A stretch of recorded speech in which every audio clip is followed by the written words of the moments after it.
the fear of being judged. Yeah. I think a lot of women at workplaces, they don't feel themselves. I think we all have gone through that. We were expected to speak in a certain way, or like, sometimes you're just scared to speak our minds. But I think we need that space where we can just be ourselves. You shouldn't be feeling like you need to conform, essentially, but that's what we're doing, ensuring that you're not conforming into this space.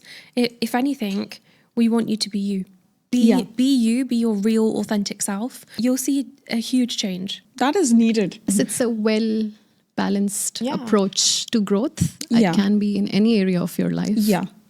Some people might argue it's about fluffy stuff, but it's beyond the fluffy stuff. There's more to it, because actually without the fluffy stuff, how do you develop these core skills that you will need in boardrooms, speaking to executives? I mean, I remember how I did it this morning. I had imposter syndrome. I was scared to sit here this morning. But these are the skills that we're talking about, because actually hand in hand, when they go together, I think you do become a bit of a powerhouse.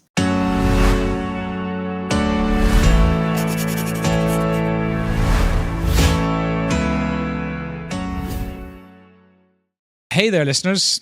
Can you believe it? We're already on season 4 of the Alchemy Uncensored podcast. Before we dive into today's episode, I've got one quick favour to ask. I'm sure anyone that listens to podcasts will know what I'm about to ask. But if you've been loving the journey so far, don't forget to hit that subscribe button and turn on notifications so you never miss an episode, especially as we keep leveling up this season. And while you're at it, why not leave us a review?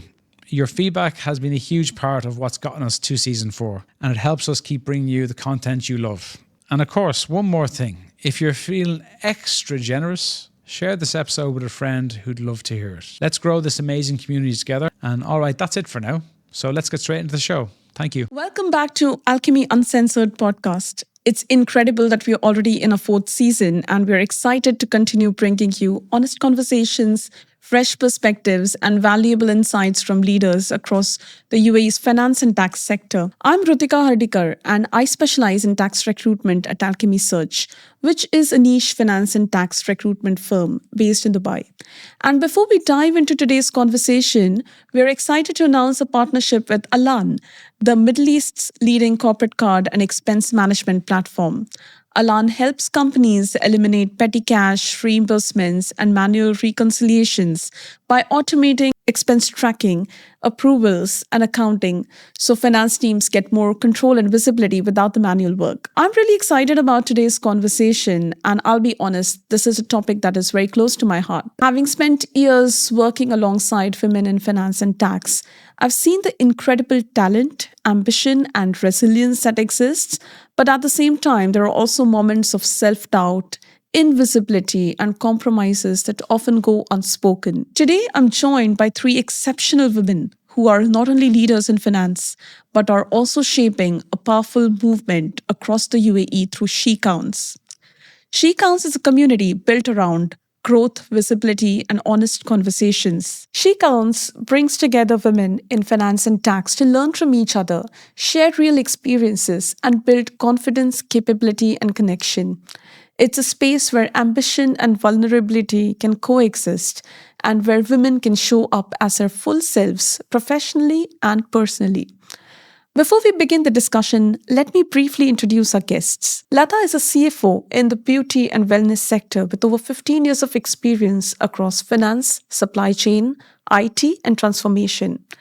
Alia is the CFO of ISG Middle East and is widely recognized for her work on leadership, the future of finance, and women's representation at senior levels.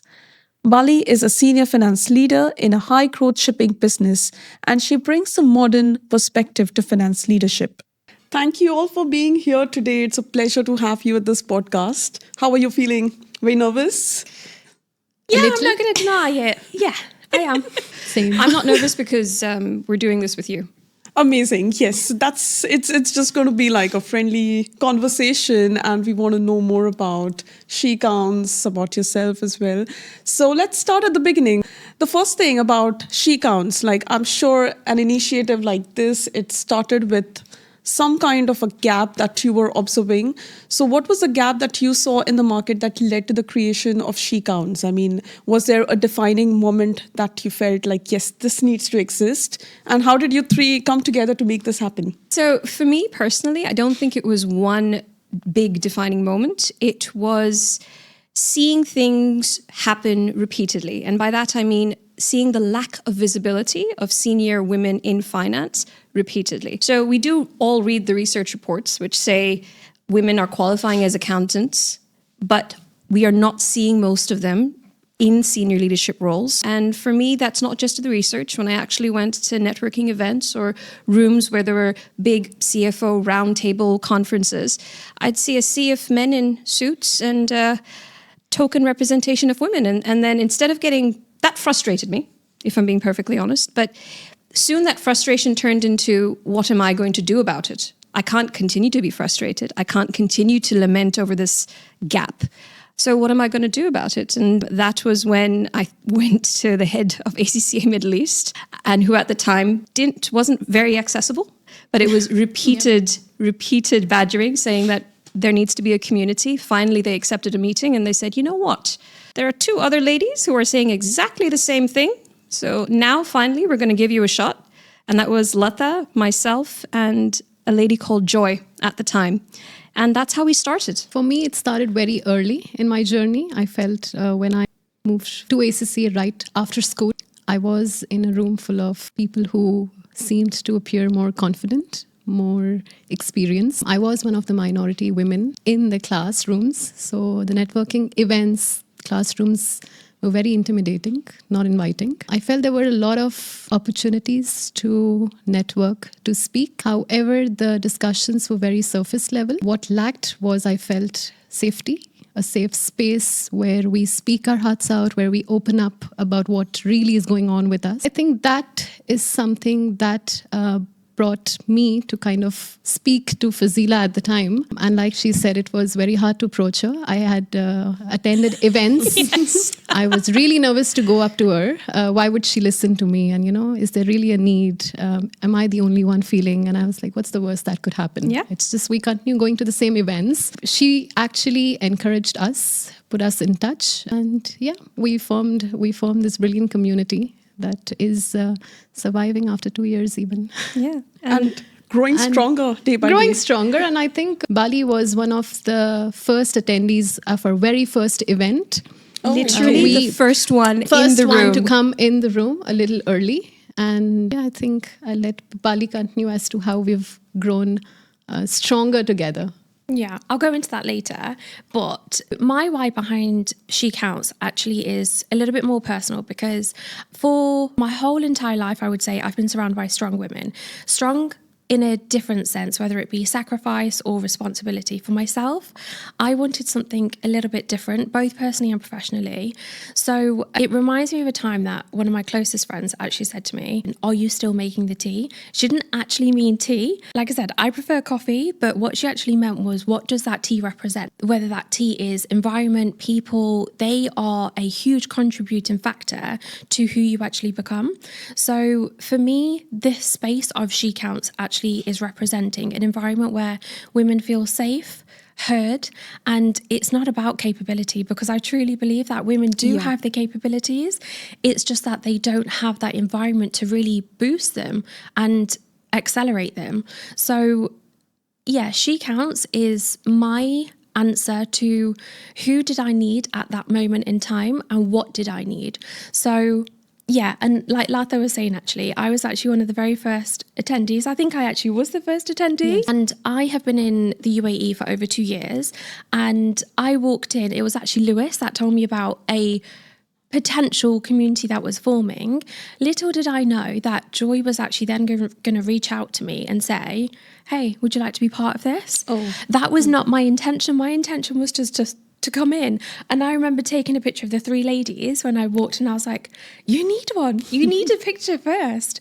So the rest is history.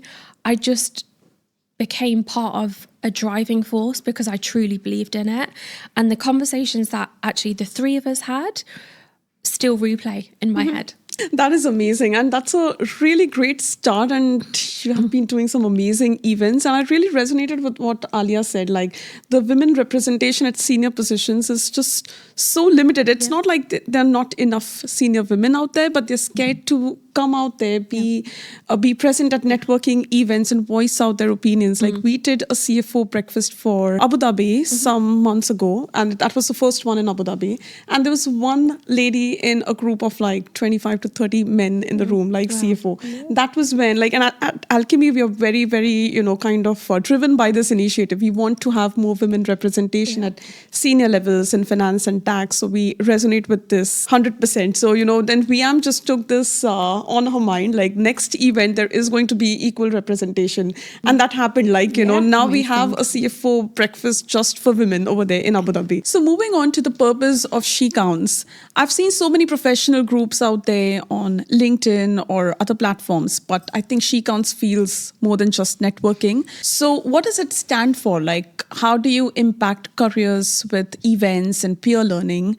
And from what you've seen so far, how has it impacted the members already? You're right. There are a lot of groups out there, and networking definitely has its place. However, for us, we've been very intentional with She Counts, all three of us, with what we are bringing in life. We are not another networking event. We're just not collecting contacts. It's about really curating events to empower, to build confidence, to build capability. Empowerment is key for us, and in a very structured way. We have seen women in finance and tax, like Alia said, who are growing, performing very well, technically very, very strong, hardworking, ambitious. However, all of them lack a space or an avenue where they can speak about matters or issues that is closest to their hearts. It can be about career, it can be about life, it can be about navigating through jobs, it can be through their journey, moving countries, building their businesses, etc. So wide variety of topics which not many of the events give an opportunity to speak about. And I think that's where we are trying to build a space where people come together, speak their heart openly, talk about what are the real issues, have deeper conversations rather than just coffee meet. Yeah. I think that does differentiate us in quite a lot of aspects. And you'd see that in our events from the very beginning. So we started with a very casual coffee meetup, followed by bowling, a social activity, because connections come first in building a community. So that's what we started with. We did gradually diverse into career-focused, more technical, skill-based events. We had Phoenix having curated a special valuation methodology course for the women in our community. We had recruiters actually speaking about how to navigate through jobs, how to career pivot, how to take a break, how to come back into the workforce after taking a break, how to curate your CVs, LinkedIn presence, how to approach recruiters. So very career focused, as well as Excel. That's something I'm also very passionate about. So building your Excel skills, dashboarding building, and a very recent one where we had decision making, which was very, very well received, because we do understand competence matters to all of us women. We then also moved to delivering sessions like I Am Remarkable, which was delivered by Alia, and Breaking the Ceiling, like Bally really touched upon, where we really spoke about our personal journeys, how we have transformed, what all hardships we've gone through, and who helped us, what helped us. And I think that inspired a lot of people to actually open up and share their journeys, or just do it with a little more smile that we're not in this alone and we're all struggling or facing similar things at the end of the day. And we just don't have the time to speak about it. And then we also did a little bit of reflective spaces where we did a vision board building. One of my favorites was Colors and Connections, where we went and painted in the park. Okay, that's nice. We did yoga in the park. So this was also for us to realize that we need to pause and reflect, because growth is personal, not just professional. And I think we kind of show that and try to curate events which are more closer to all of us. We have heard the women, what they would like to hear about, what they would like to actually come here and do in those 3-4 hours that they spend with each other. So that's what I think She Counts is different and stands for. We believe in empowering women. In terms of impact, I think it's very subtle but very powerful. We've seen women who quietly attended events are now participating or actually volunteering to speak at our event. We have women who were hesitant to ask questions but are now leading discussions at our events. And I've seen a lot of women, and personally myself, I think we have discovered our voices in ways we never thought were there. And that I feel is the most touching thing for all of us, where we see we've made a change in people's life, even if it's a small one, even if it's a small shift. So I think that's in a nutshell. It's a space where you're not having to bargain or compromise over your own authority but own authenticity. That, I think a lot of women have actually come forward and said, do you know what? I feel like I can be myself here. Yeah.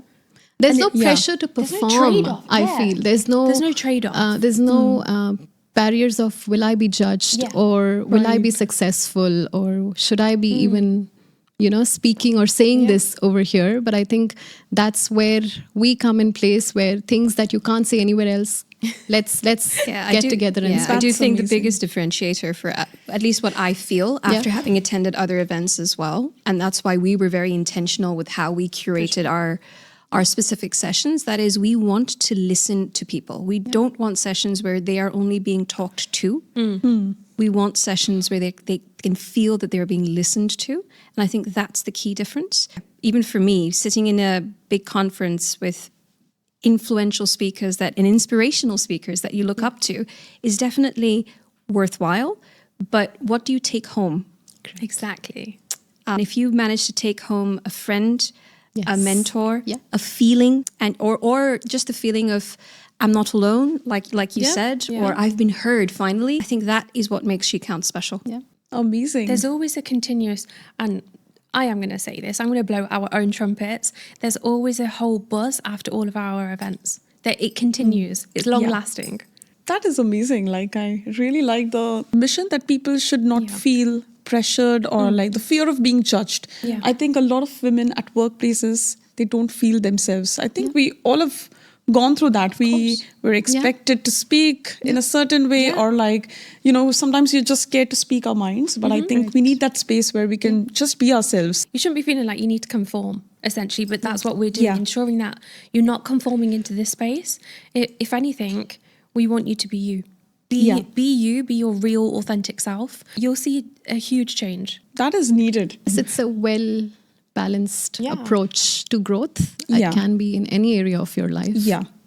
Some people might argue it's about fluffy stuff, but it's beyond the fluffy stuff. There's more to it, because actually without the fluffy stuff, how do you develop these core skills that you will need in boardrooms, speaking to executives? I remember how I did it this morning. I had imposter syndrome. I was scared to sit here this morning. But these are the skills that we're talking about, because actually hand in hand, when they go together, I think you do become a bit of a powerhouse. Moving on to the challenges that women face in their careers, and Dalia, I would like to have your thoughts on this. Based on your experiences, what do you think women grapple with the most? Women in finance and tax, we're looking at that community right now. But do they face challenges in visibility or confidence, leadership perception, or just balancing expectations? I would say all four. But I will say, I don't want to be all doom and gloom.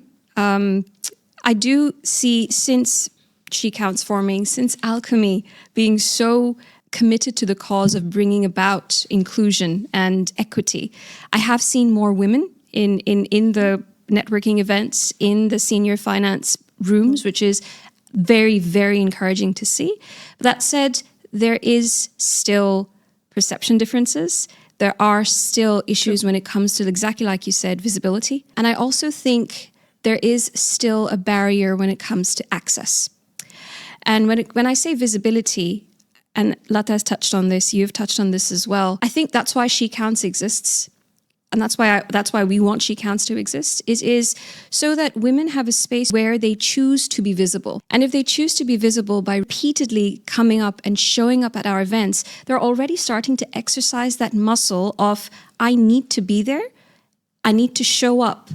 And that in itself is important. And hopefully they take that to their workplace, they take that to networking events, and they say that if I can show up at a She Counts event, I can show up as myself in multiple events. So that is why She Counts helps work on the visibility front. You also mentioned the confidence piece, and I will bring that back to why She Counts exists, because if they feel safe, if they feel like they're speaking with familiar faces or in a place where they're not feeling judged, they get to practice. Yeah.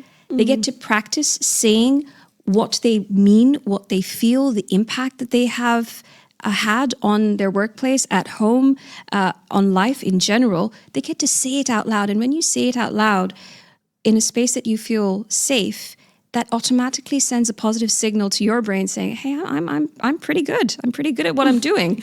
And hopefully that builds their confidence. And they take that to their workplace, or again, they take that to other networking events. And the last thing that I mentioned was about access. So I do still think that women struggle with access to the rooms where decisions are made. And that is something that women need to ask for more. Women also need to make space for more, because I do sometimes feel that women get in the way of other women because they know how hard it has been for them. They expect that the list needs to be just as long for the other women in the room, but that's not necessarily the case. You've worked hard, well done, hold the door open and let other women through. Same thing with the men to say, open the door. Women, I need you in this room. I trust your decision. I will hold space for you. So yeah, access is still lacking. And what women need to do more of is be a little bit more confident in gaining access and asking for it unabashedly. And even if they're not 100% ready, even if you're 60% ready, if you're 70% ready, ask for it. Say that I still deserve, I need to be in that room. Can I please enter? And what's the worst that can happen? Like Lata said, you'll get a no. Yeah. And you go to the next door and the next door and the next one. So offering that access and asking for that access, I think, are two ways that women can continue to progress in their leadership roles. And She Counts will continue to be that space that encourages women to do that, and also provide a network of women. Because what's interesting to see in the past 2 years since we've started is the multitude of industries that women have come from and the range of skills that we're seeing. We've got CFOs, board members, people who are looking for a career pivot, and people who are just starting their roles. And that quality that we're getting by virtue of just allowing people to be who they want to be is allowing for deeper connections and is allowing for a network that naturally gives you access to these different doors that I'm talking about. So yeah, struggles exist. We've come a long way. And hopefully we'll continue to provide a platform for women to overcome those struggles. But do you think like gender diversity is generally evolving at workplace, like the mindset around gender diversity, or is it still viewed like something as a T&I tick box exercise? Well, I'm actually going to say something a little bit controversial here. And I don't know how the audience is going to take it, or you're all of you are going to take it. But there will always be organizations that genuinely believe in the value that diversity and inclusion brings about. And they will always create a budget for it, and they will always advocate for it, and they will always create space for it. But that's because it personally resonates with either the owner or the shareholders, and that's why they behave the way they do. As they say, it lead from the top, right? It all starts from the top. But if I look at it from a business lens, and majority of the companies, I still think that D&I, diversity and inclusion, still needs to tick some box.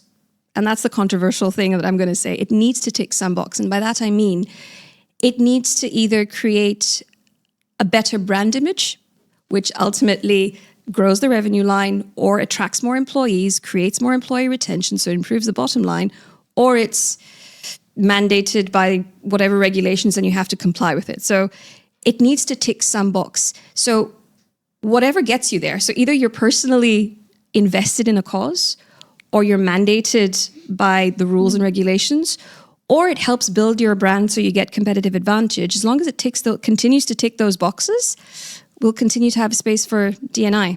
So yeah, that's my thought process, honestly. Is it just tick box? It could be, but so what? Yeah. Tick that It is box. achieving the purpose, exactly, right? So what? Tick that box and progress. To be honest, as a recruiter, I work with a lot of CFOs or heads of taxes, and they actually want women on board because they feel that they get more stability in the team. They're not so keen on just moving jobs. They are more stable in their roles. So I'll tell you one thing. At one of the Women in Finance events that was hosted by ACCA and co-hosted with Deloitte as well, one of the panel speakers said, and he was a male, and he said, I prefer hiring women because they're realists. They don't, right? They can do the job, but they're also realists. They're not negative. They're also not. They're not going to promise the world, but they're going to tell you what can and cannot happen. yeah. And that's why he wants to hire women, because they won't bluff. Yeah. Not overpromise. Not overpromise and underdeliver. Actually, it would be the opposite. The other way around. And moving on to perceptions, like I would love to have honest, candid conversation around that. And Bally, I think I would love to have your thoughts on this. So do you think like women leaders are judged differently, or are they expected to adapt their style to be actually taken seriously at workplace? Yes. I'm not going to sugarcoat that, because let me tell you about an experience that I've had quite recently. So I was asked, when do I plan to have children? Well, I didn't realise that I walked into a medical screening or a biological lesson about when my fertility is going to happen. It was an interview. So whether the bias and whether the overt judgment is still a thing, yeah, in my opinion, it damn right is. And I think now what's actually happened is that the bias and the judgment has actually slightly changed. The tune and the tone, has actually changed. A little bit more subtle, but maybe I'm overthinking this. The intention behind that is still there for me because of that same experience that I just spoke about. So yeah, the harsh reality is, yes, we are. And I think that will continue for quite some time, but I'm not trying to be completely negative or dismiss all the progress that we have made, because I mean, from way back when in history, society, I don't think was made for women, but now we have made huge amounts of progress. But unfortunately, what we do, and we are all guilty of this, we adapt into that situation. We adapt into that environment. So I think if I was a few years back in my career, I probably would have answered that question very differently, because I feel like I probably would have shrunk myself to say what I think he wanted. Yes, it was a man that asked me what he wanted me to say. So in terms of current situation, I'd just like to probably tell a story that my parents always tell me about me as a young child. I never liked to conform. So when I was younger, they took me to the park. Are you laughing because you can see it? Yes. A rebel. Yes. So they took me to the park, and I was at the age of where I was in a pushchair, but they tried to put me in the pushchair and I absolutely legged it. I just left. And like, I don't know, mum or dad's running after me, but that's how I feel, because we are still put in a box. We're still put in a lane. You're either treated, or you instill and you internalize this feeling of you have to stay in your lane. I'll probably touch on it later, but we don't have to stay in our lane. We really don't. I have exactly the same story. My parents lost me at Singapore airport because I took myself out of my pushchair and I pushed my pushchair in an airport, and my parents just lost me. Finally, the airport security guards had to announce on the tannoy, there's a baby missing. Yeah, there's a lost child, and I couldn't even say my name. Then public speaking mattered. I needed to say my name. I was like, my name is.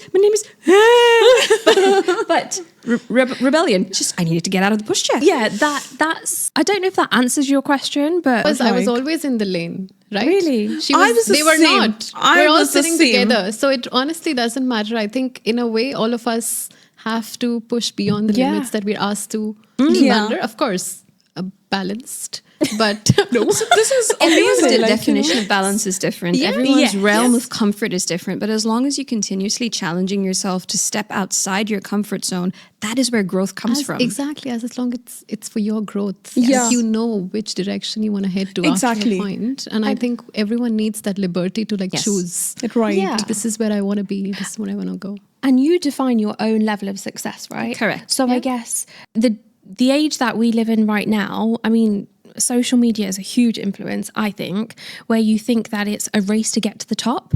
And it can help, it can motivate you, but it can also hinder you, because then you get inside your own head and you think, my gosh, why am I not there yet? So going back to your point, everyone's different in their own ways. Your lane's different to my lane, but nobody should actually be saying to you, stay in your lane.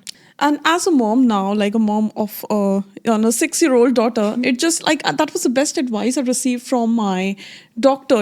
She was like, don't just tell her don't do this, don't do that. Let her be herself. Yeah. Like you will cut her wings. She is very strongly opinionated about a lot of things. I feel like that's rebellious behavior at this age. Yeah. But then I realized I want her to be herself and just make sure she's free to express what she wants. That I is think how you it should be. channelize the energy in the right Yes. direction. Yeah. That's what it is. Based on what Alia had mentioned earlier, at the workplace, I feel it is so important for women to support each other. Yeah.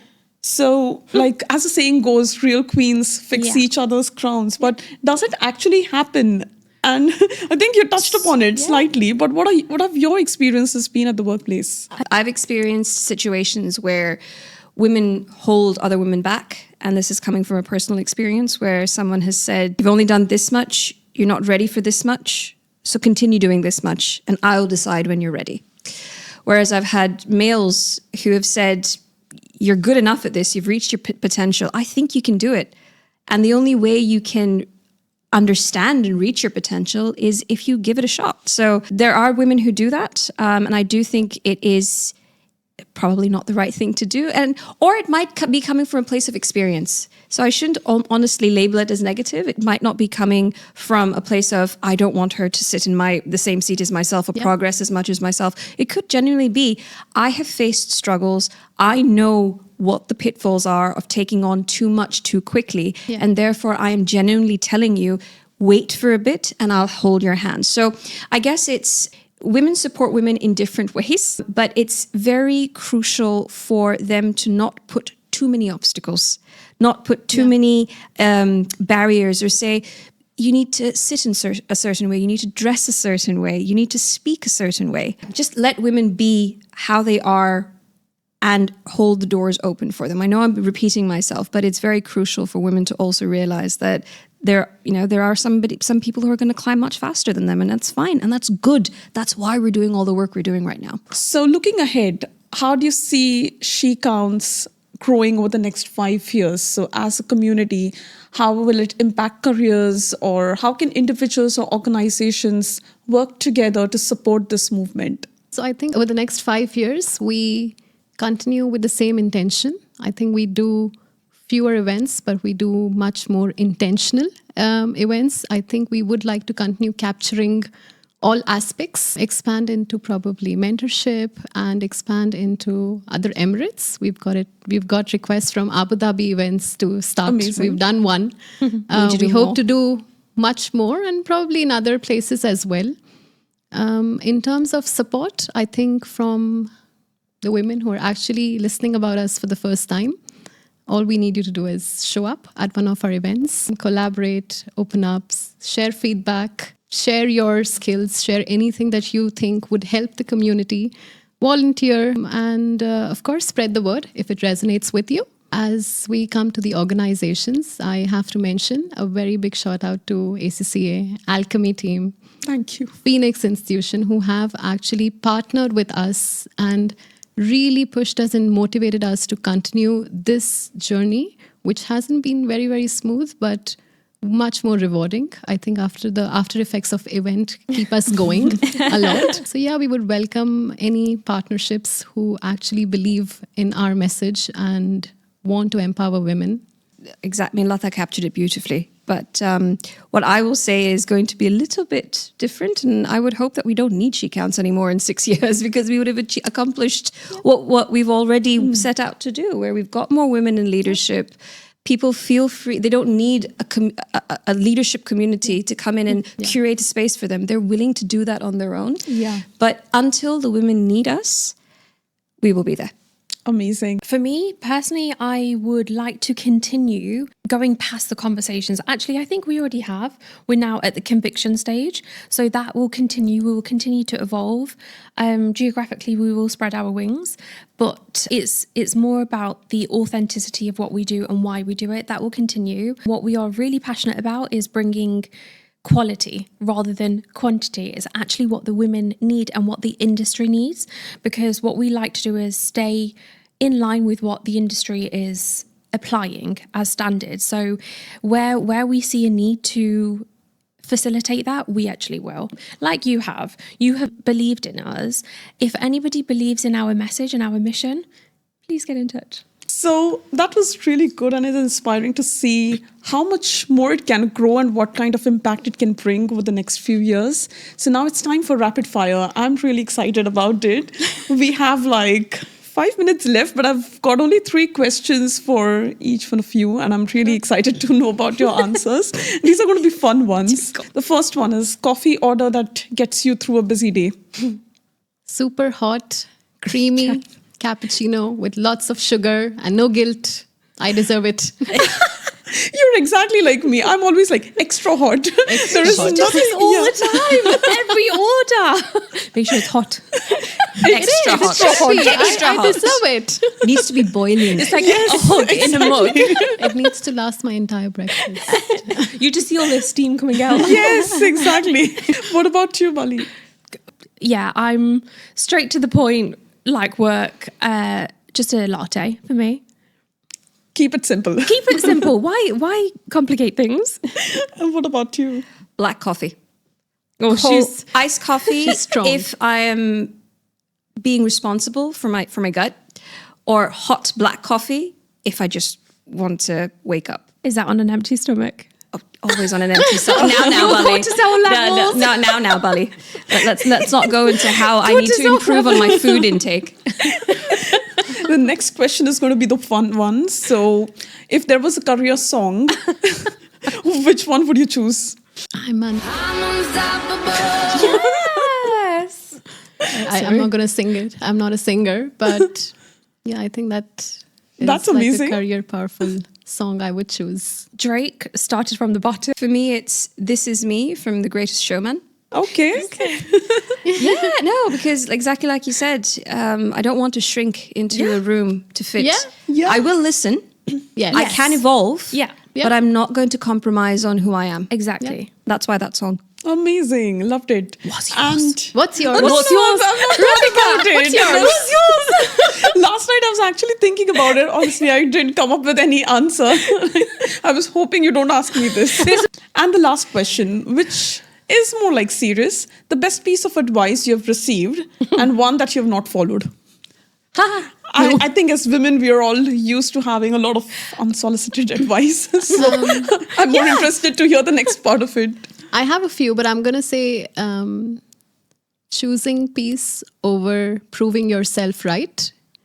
I ignored that for the longest time, and now I've adopted it. And then the best piece of advice was, why not you?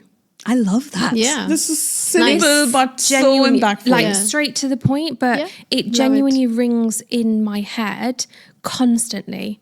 And yeah, why not you? Why not all of us, right? Yeah. Love that. Believe in yourself. Exactly. Mine's going to be a damp squib in comparison. I haven't received as much good advice as both of you have. But one advice that I've received that I still resonate with is do it even if you're not 100% ready. I love that. And one piece of advice that I've ignored is very similar to Bally's is you're too young. Ugh. I'm not ready yet. All of us have. Bally balked at that. But yeah, you're too young. You're not ready yet. Yeah. Yeah. I am. We were born ready. You know you're ready, We were you're ready. born Rutika, ready. what's yours? No, this is not, I'm not prepared for There's any. no script for this. You've got a microphone in front of you, so you have to answer one. Best Come on, piece, share I would your say wisdom. it's believe in yourself, Yeah. which is often something that I've lacked and what I've ignored. I always wanted to do something different, but was expected to do things Yeah. in a certain way. Like you have to study this course, after this you have to get into a particular, like Yeah.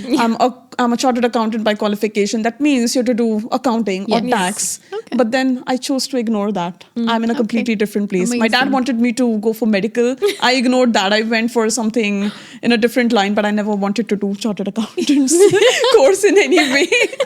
But ultimately, I got where I wanted to be. Probably Good for you. destiny has a funny way of like bringing you where you should be, probably. Yeah. Good. Thanks for sharing. Yeah, that was just impromptu. I'm not prepared for that. That was the whole intention. Well done, Lata. Great. Thank you, Lata, Bally, and Alia, for joining us and for the honest conversations and mainly for building something so meaningful, which women can genuinely connect with. And that brings us to the end of today's episode. Thanks for spending your time with us and being part of the Alchemy Uncensored community. And of course, a big thank you to Alan for supporting this season and helping us bring these conversations to life. We'll be back soon with more insights and more voices from across the region.